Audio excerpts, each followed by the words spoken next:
नमो हरिहंताणम, नमो सिद्धाणम, नमो हैरियाणम, नमो उजायणम, नमो लोहे सवसावणम।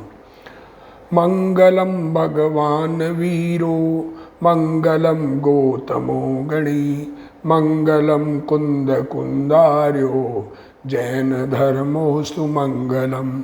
सर्वमंगल मांगल्यम सर्वकल्याणकारकम, प्रधानम सर्वधर्माणम, जैनम जयतु शासनम। नमो तीर्थनायक ने, नमो ओंकार नाद ने, ओंकार संगर्यो जैने, नमो ते कुंद कुंद ने। अहो उपकार जिनवरनो, कुंदनो ध्वनि दिव्यनो, जिन कुंद ध्वनि आप्या, अहो ते गुरु कहाननु।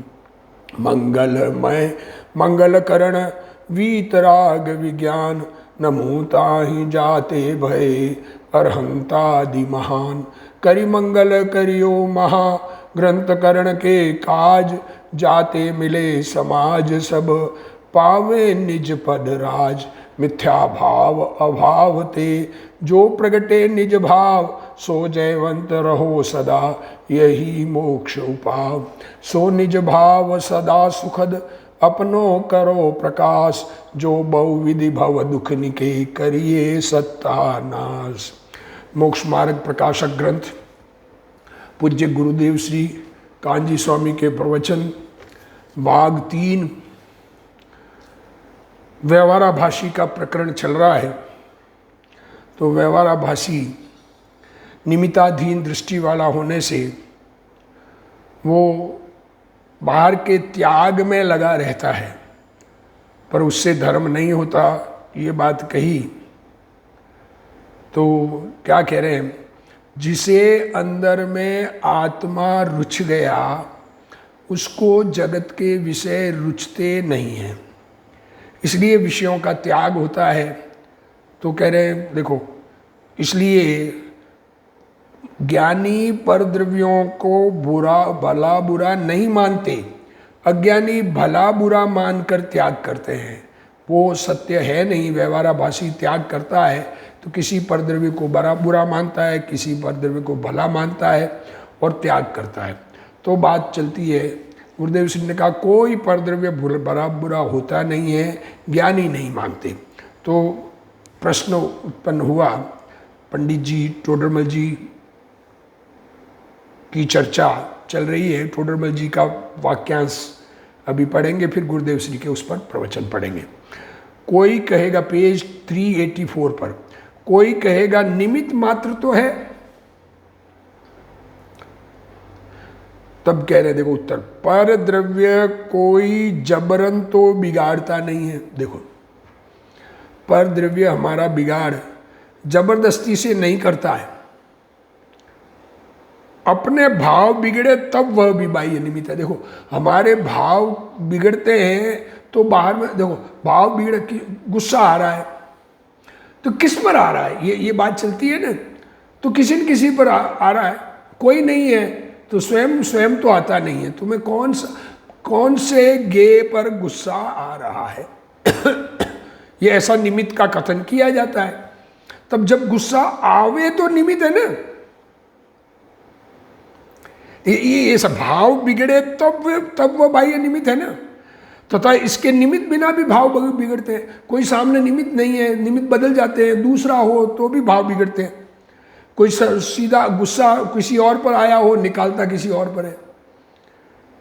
इसलिए नियम रूप निमित्त भी नहीं है। देखो, परद्रव्य नियम रूप निमित्त भी नहीं है। इस प्रकार परद्रव्य का तो दोष देखना मिथ्या भाव है। देखो क्या कह रहे हैं पंडित जी, कि परद्रव्य का जो दोष हमें दिखता है यह मिथ्या भाव है।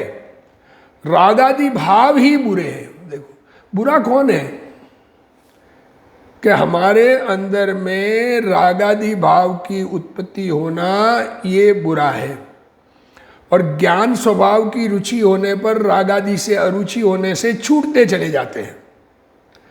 परंतु इसके व्यवहाराभाषी के ऐसी समझ नहीं है।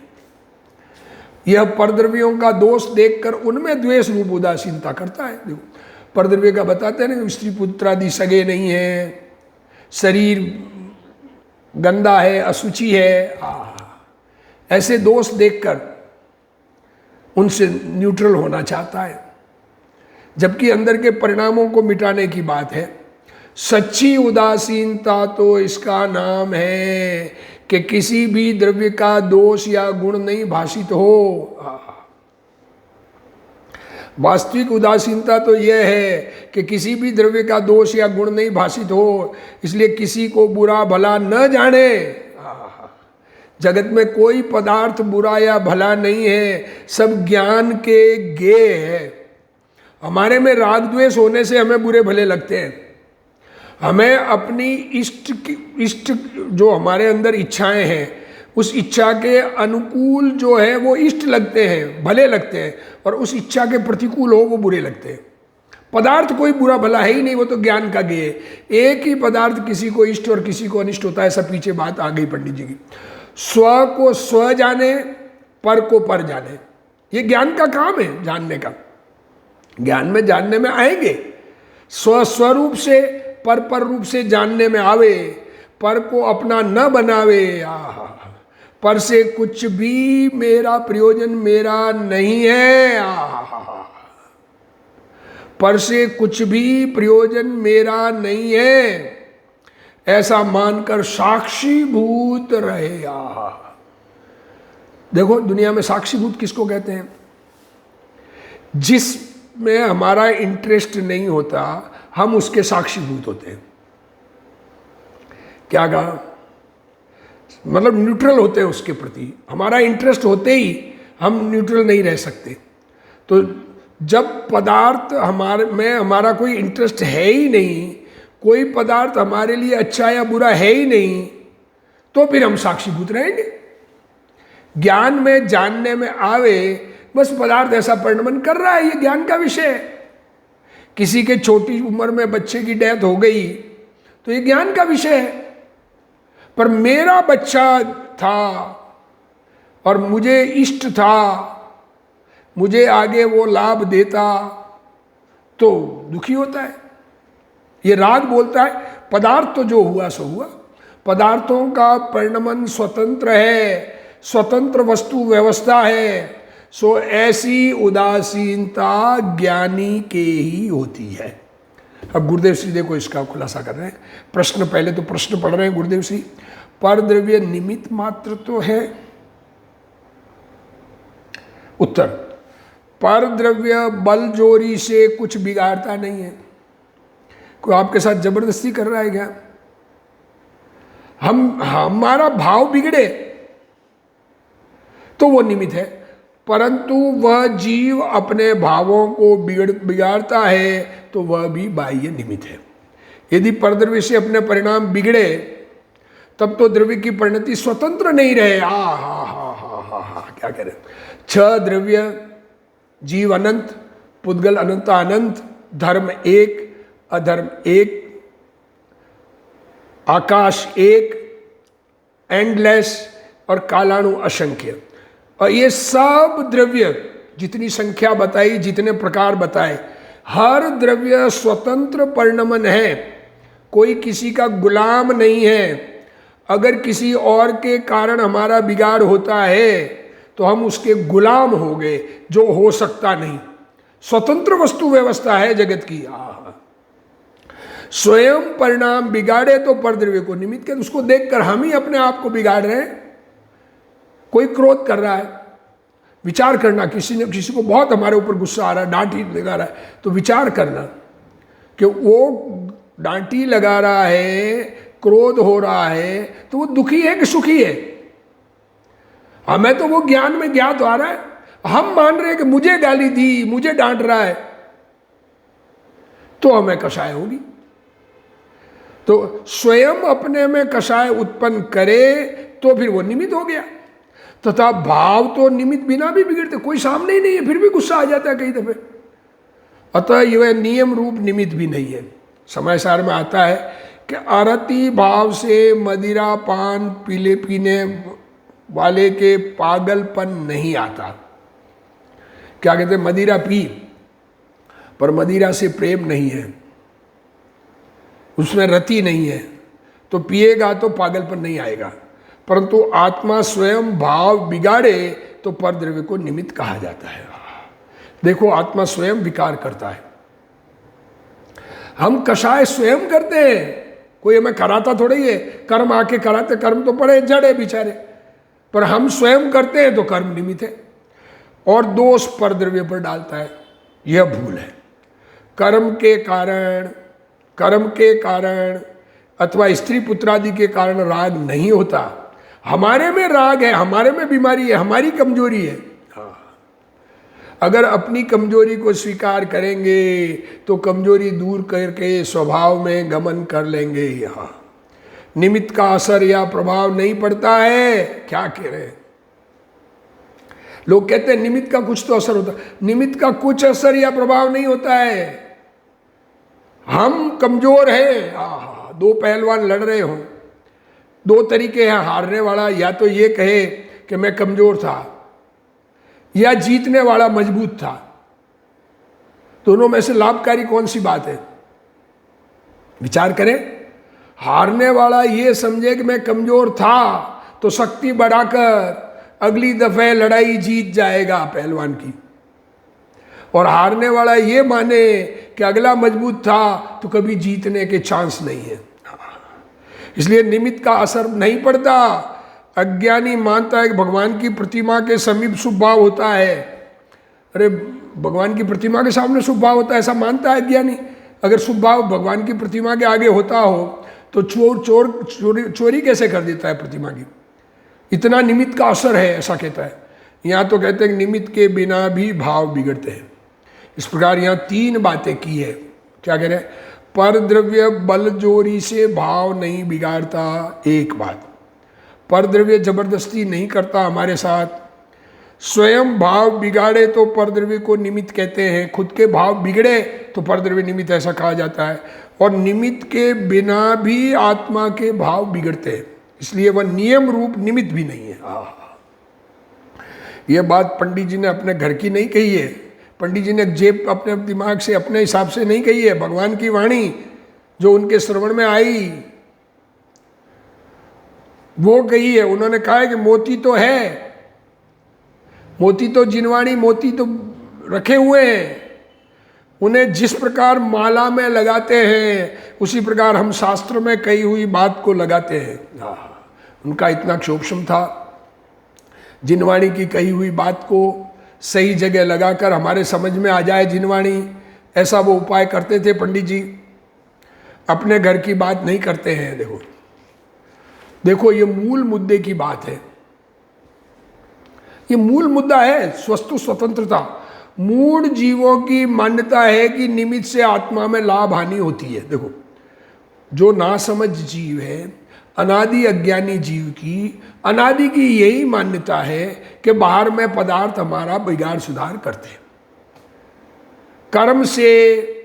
कर्मों से मैं क्या करूं राम मुझे कर्मों ने घेरा। अरे कर्म कितने ही मजबूत हो, हम मजबूत बने ना।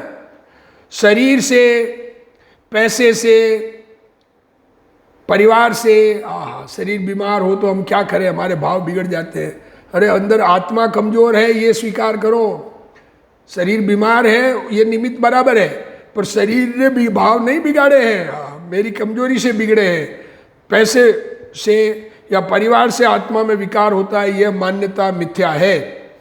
निमित्त पर वस्तु है अवश्य, पदार्थ है अवश्य, परंतु उसके कारण विकार नहीं होता। आत्मा स्वयं जैसा भाव करता है, निमित्त पर वैसा आरोप आता है। आत्मा स्वयं अपने भाव बिगाड़ता है तो वह बिगाड़ने में निमित्त कहलाता है, और अपने भाव सुधारता है तो सुधरने में निमित्त कहलाता है। परद्रव्य को व्यवहार नए से कारण कहा है। परद्रव्य को व्यवहार नए से कारण कहा है। अज्ञानी उसको निश्चय कारण मानकर, परद्रव्य को व्यवहार नए से कारण कहा है। अज्ञानी उसको निश्चय कारण मानकर परद्रव्य के कारण विकार होना मानता है, तब वह मूढ़ मिथ्या दृष्टि है। निमित्त बिना भी भाव होते हैं। देखो कोई तीर्थंकर का जीव देखो दृष्टांत दे रहे हैं गुरुदेव श्री, निमित्त बिना भी होते हैं। तीर्थंकर का जीव तीसरे नरक से निकलता है, तथा क्षोभशम सम्यक दृष्टि है। क्या कहा? तीर्थंकर होने वाला है, तीसरे नरक से जन्म लेता है। यहाँ तीसरे नरक में जाने वाले के सम्यक्त्व नहीं होता है, और वहाँ नरक में क्षायिक सम्यक्त्व नहीं होता है, तो क्षोभशम सम्यकित वाला है। और मनुष्य में उसको क्षायिक सम्यक्त्व होता है। मनुष्य पर्याय धारण की तीसरे नरक से आके, और क्षोभशम क्षायिक सम्यक्त्व प्रकट किया, तब कोई निमित्त नहीं होता। देखो तीसरे नरक से आके सीधे तीर्थंकर बनते हैं, और वो किसी की वाणी नहीं सुनते, अर्थात वहां निमित्त के बिना क्षायिक सम्यक्त्व होता है। हा, क्या कहना चाह रहे? अंदर में परिणामों की उत्कृष्टता जीवों के समझ में नहीं आती। गुरुदेव श्री कह रहे हैं, इसलिए हमें भी ये बात ख्याल में आती है, अरे तीर्थंकर तीसरी नरक से निकलकर सीधा तीर्थंकर होना है, ऐसे जीव भी होते हैं। तथा कोई जीव स्वयं श्रुत केवली होता है, तो उसको स्वयं के कारण क्षायिक सम्यक्त्व होता है। देखो खुद श्रुत केवली, द्वादशांग का पाठी, और खुद से ही क्षायिक सम्यक्त्व होता है, किसी केवली या श्रुत केवली का निमित्त भी नहीं होता। देखो खुद को श्रुत ज्ञान प्रकट हो गया और क्षायिक सम्यक्त्व हो गया। इसलिए निमित्त बिना भी भाव सुधरते हैं अथवा बिगड़ते हैं। इसलिए ये 386 पेज पर तीसरे भाग में गुरुदेव श्री के प्रवचन है। इसलिए परद्रव्य नियम रूप निमित्त भी नहीं है। परद्रव्य का गुण दोष देखना मिथ्या भाव है, मिथ्यात्व भाव है। वस्तुतः कोई परद्रव्य बुरा नहीं है, जगत में कोई पदार्थ बुरा नहीं है, सब पदार्थ अपने अपने में स्वतंत्र है। राग द्वेष बुरे हैं, ऐसी समझ सम्यक दृष्टि मिथ्या दृष्टि द्रव्यलिंगी की नहीं है। द्रव्यलिंगी मिथ्या दृष्टि तो परद्रव्य का दोष देखकर, ये व्यवहाराभासी का प्रकरण है, तो जो व्यवहाराभासी है वो द्रव्यलिंगी बनता है। तो कैसे बनता है कि परद्रव्य का दोष देखकर उनसे द्वेष रूप उदासीनता करता है, उसको सच्ची उदासीनता नहीं होती। परद्रव्य दोष के कारण नहीं है, परद्रव्य के कारण दोष नहीं होता। ये बात पूजा में भी आती है कि कर्म विचारे कौन भूल मेरी अधिकाई, अग्नि सहे घन गात लोह की संगति पाई। तो भी इसका विचार भी नहीं करता। पूजा पढ़े पर पढ़ जाते हैं। अज्ञानी की उदासीनता में अकेला शोक ही होता है, अंदर में खेद होता है कि मेरा नहीं है, क्या करूं, मैं साथ नहीं रख सकता, मैं रखूंगा तो मेरे भाव बिगड़ते हैं। अपने परिणाम अपने कारण बिगड़ते हैं, ये समझ में नहीं आता, इसलिए परिणाम सुधर नहीं पाते। एक पदार्थ की पर्याय में दूसरे पदार्थ की पर्याय अकिंचित कर है, इस बात का उसको पता नहीं है। इस कारण वह परद्रव्य कोई पर्याय को बुरा जानकर द्वेष पूर्वक उदासीन भाव करता है। सच्ची उदासीनता तो ये है कि परद्रव्य के गुण दोष भाषित न हो। परद्रव्य में अच्छा बुरापन लगे ही नहीं, सब ज्ञान के गेय है। तात्पर्य एक ज्ञानी परद्रव्य को गुण या दोष के कारण नहीं मानते। देवशास्त्र गुरु गुण का कारण और कुदेव कुगुरु कुशास्त्र दोष का कारण ऐसा मानते नहीं है। अपने को अपने रूप और पर को पर रूप जानना ही सच्ची उदासीनता है। पर पदार्थ सुख दुख का कारण नहीं है, आकुलता के परिणाम दुख का कारण है। आत्मा में आकुलता होती है, आत्मा में इच्छाएं होती है, उसके अनुसार पदार्थ नहीं परिणमे तो आकुलता होती है, उस आकुलता से दुख है। परद्रव्य को पर रूप जानना और आत्मा ज्ञाता है, पर का कर्ता नहीं है, ऐसा जानकर आत्मा की रुचि करना लाभ का कारण है, अर्थात स्वभाव लाभ का कारण है और विभाव नुकसान का कारण है, ऐसा मानना सम्यक्त्व है। अज्ञानी को सच्ची उदासीनता नहीं होती। परद्रव्य का गुण दोष भाषित नहीं होने पर सच्ची उदासीनता होती है। आत्मा नहीं समझ में आने से आत्मा में अपनापन नहीं होने से उदासीनता भी सच्ची नहीं होती।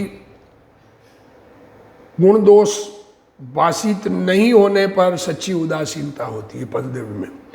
वह जीव परद्रव्य के गुण को और दोष को बराबर जानता है, देखो, परंतु परद्रव्य मुझे हितकर अथवा अहितकर है ऐसा नहीं मानता। देखो, परद्रव्य के गुण दोष नहीं जानता ये नहीं है। ये तलवार से शरीर कटता है ये जानता है, पर तलवार मुझे लगेगी तो कटेगा। शरीर का कटना तलवार के कारण है नहीं, शरीर में योग्यता से होता है। ये देखो, अहितकर नहीं है। परद्रव्य मुझे हितकर अथवा अहितकर है ऐसा नहीं मानता है, हितकर या अहितकर नहीं है। इसका नाम परद्रव्य के गुण दोष भाषित नहीं होना है। देखो, परद्रव्य में जो गुण है उसको जानता है। गोली है तो कोई न कोई मरेगा, चली है तो ये जानता है, पर उससे मेरा हित अहित नहीं है, भाषित नहीं होता। शुभाशुभ भाव नुकसान कारक है। मेरे में होने वाले शुभ और अशुभ भाव ये मुझे नुकसान का कारण है, और त्रिकाली स्वभाव लाभ कारक है। अभी स्वभाव को देखे तो अंदर दृष्टि जमे तो लगता है ऐसा, ना नहीं दे रहे। जब तक आत्म में एकाग्रता नहीं होती तब तक राग है, और परद्रव्य के परिणमन से अनुकूलता प्रतिकूलता भी लगती है, उतना दुख भी है। पर ये नहीं लगता कि इन परद्रव्यों के कारण मुझे दुख लाभ नुकसान हुआ है, मेरे राग द्वेष के कारण मुझे लाभ या नुकसान हुआ है, ये मानता है। देखो क्या कहा, कोई कारण दूसरे को मानता है और या अपने को मानता है, ये बात कहते हैं। इसके अतिरिक्त जगत का कोई भी पदार्थ आत्मा को लाभ नुकसान का कारण नहीं है, ऐसा समझना सच्ची उदासीनता है। कोई भी पर वस्तु आत्मा के परिणाम बिगाड़ने में समर्थ नहीं है।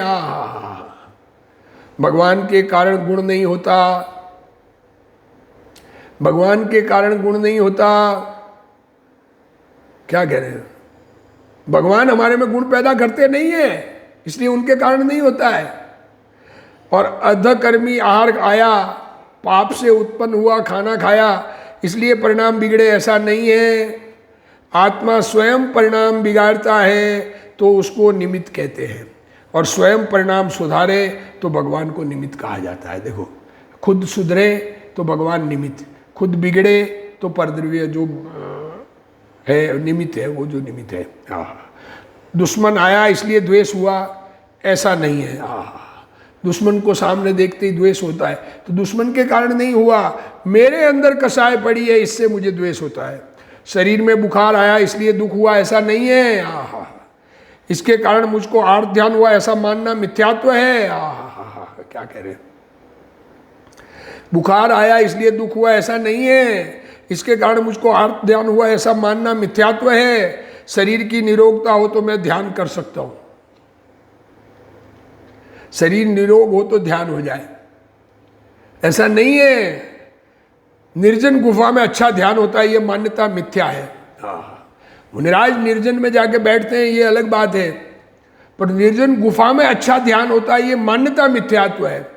स्वयं में स्वयं की बीमारी दूर करने की बात है, दुनिया की नहीं। दुनिया किसी को, हमें किसी को बिगाड़ना सुधारना नहीं है, अपने को सुधारना है। ऐसी मान्यता वाले ने पर पदार्थों को भला बुरा माना। देखो, गुफा में जाने से ध्यान अच्छा होता है, एकांत में जाने से ध्यान अच्छा होता है। आत्मा का अनुभव करना गिरी गुफा है। पहाड़ की गुफा किसे कहते हैं, अपना आत्मा अपने अनुभव में आवे। पर क्षेत्र आत्मा को गुणकारी नहीं है। परद्रव्य के कारण आत्मा में शांति मानना मूढ़ता है। क्या कह रहे हैं, क्या कह रहे हैं गुरुदेव श्री। अरे ये बातें तो बहुत सुनाई मुश्किल से पड़ती है। ये तो छपा हुआ ग्रंथ मोक्ष मार्ग प्रकाशक पर गुरुदेव श्री के प्रवचन। क्या कह रहे हैं गुरुदेव श्री, परद्रव्य के कारण आत्मा में शांति मानना मूढ़ता है। अरे अपनी शांति खुद अपने में प्रकट करो, बाहर से क्या लेना देना है। दृष्टि हटा लो सब जगत से, जगत से दृष्टि हटाकर अपने चैतन्य के सन्मुख दृष्टि कर लो, कल्याण हो जाएगा। ये कहना चाह रहे हैं, अंतरात्मा में डूब जाना ध्यान है। बाहर के कारण ध्यान और शांति नहीं है। सोनगढ़ क्षेत्र के कारण आत्मा को शांति होती है, ये बात भी मिथ्या है।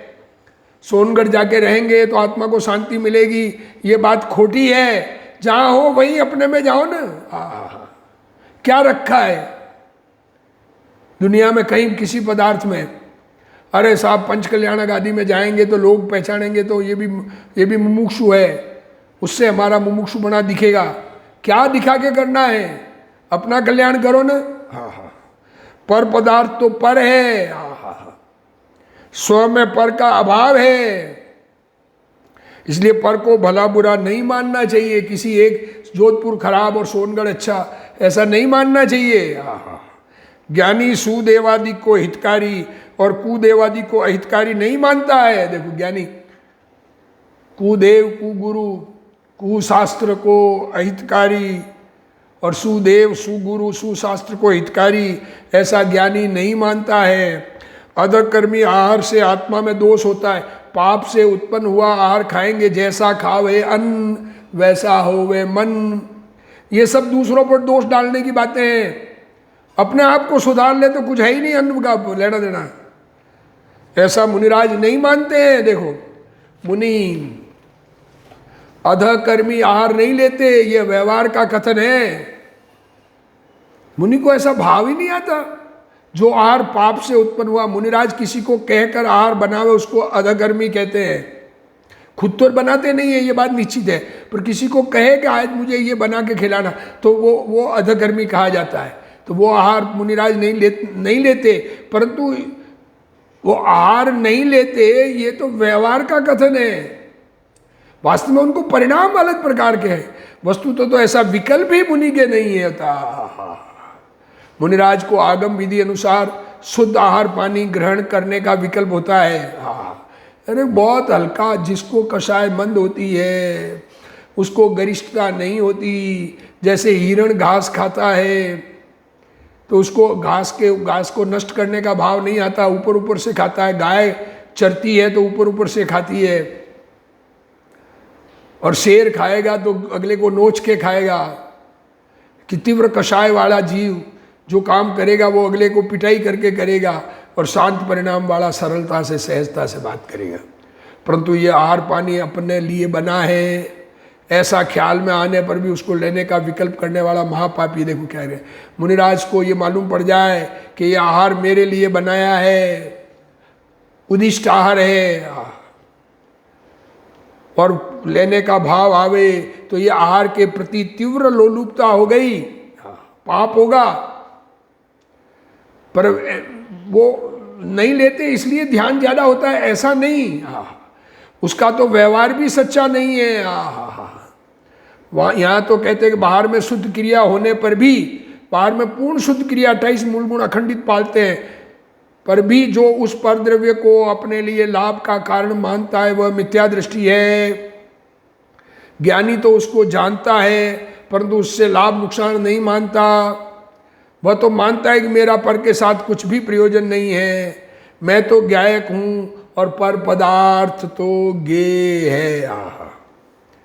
निर्दोष आहार पानी मिलना या नहीं मिलना ये अब सब ज्ञाता का गे है। क्या कह रहे हो? अनुकूल संयोग होना, हम निवृत्ति लेना चाहे और निवृत्ति मिल जाना, बाहर में संयोग हट जाना, ये हमारे हाथ का नहीं है, ये तो ज्ञाता का गे है। ज्ञान में ज्ञात होता है कि ये संयोग हट गए और ये नहीं हटे। कोई धन कमाने मेहनत करके धन कमाएंगे तो धन से लाभ होगा, ऐसा नहीं है। इस प्रकार ज्ञानी साक्षी भूत रहते हैं। पर से आत्मा के प्रयोजन की सिद्धि नहीं है। प्रयोजन तो आत्मा से सिद्ध होता है। क्या कहना चाह रहे हैं? आत्मा से प्रयोजन, काम आत्मा का और पर पदार्थ से छाटता है, कैसे मिल बने? ऐसी साक्षी भाव रूप उदासीनता अज्ञानी के नहीं होती। जिसे आत्मा समझ में नहीं आता है उसको न्यूट्रल परिणाम होते ही नहीं है, साक्षी भाव होता ही नहीं है, ज्ञाता दृष्टा रहता ही नहीं है। ज्ञान स्वभाव ही नहीं जानता, क्या ज्ञाता दृष्टा रहेगा? ज्ञान में गे आते थे तो उस गे से एकमेकता करता है। ज्ञानी के ही होती है। मात्र बाहर से उदासीन आश्रम में बैठ जाना उदासीन आश्रम बने, वहाँ जाके बैठ जाए, ध्यान करें। वो सच्ची उदासीनता नहीं है। आहा, 3 लोक के नाथ भगवान भी मेरे ज्ञान के गेय है। अरे तीर्थंकर परमात्मा साक्षात विराजमान हो, वो भी मेरे ज्ञान का गेय है, सब्जेक्ट टू नॉलेज है। मेरा कुछ भला करने वाला नहीं है, उनकी बात मेरी स्वीकृति में आती है वो भली है। और कुदेवादी हो तो वह भी मेरा गेय है, ज्ञान का गेय। कुदेव सामने हो, वो कुछ भी उपदेश दे रहे हो, वो भी सब्जेक्ट टू नॉलेज है। पर के साथ गेय ज्ञायक संबंध है, पर के साथ ज्ञान का संबंध, जानना और जानने में आने वाला, ये संबंध है। परंतु कर्ता कर्म संबंध नहीं है, ऐसा ज्ञानी जानता है। इस प्रकार का सच्चा ज्ञान हमें हो, हम जगत के ज्ञाता दृष्टा बने, इसी भावना के साथ आज का स्वाध्याय पूर्ण करते हैं। हे जिनवाणी भारती तोई जपू दिन रैन, जो तेरा शरणा गए सो पावे सुख चैन। जा वाणी के ज्ञान ते सूझे लोकालोक, सो वाणी मस्तक नमो सदा देत हूँ ढोक। जिनवाणी मात की जय।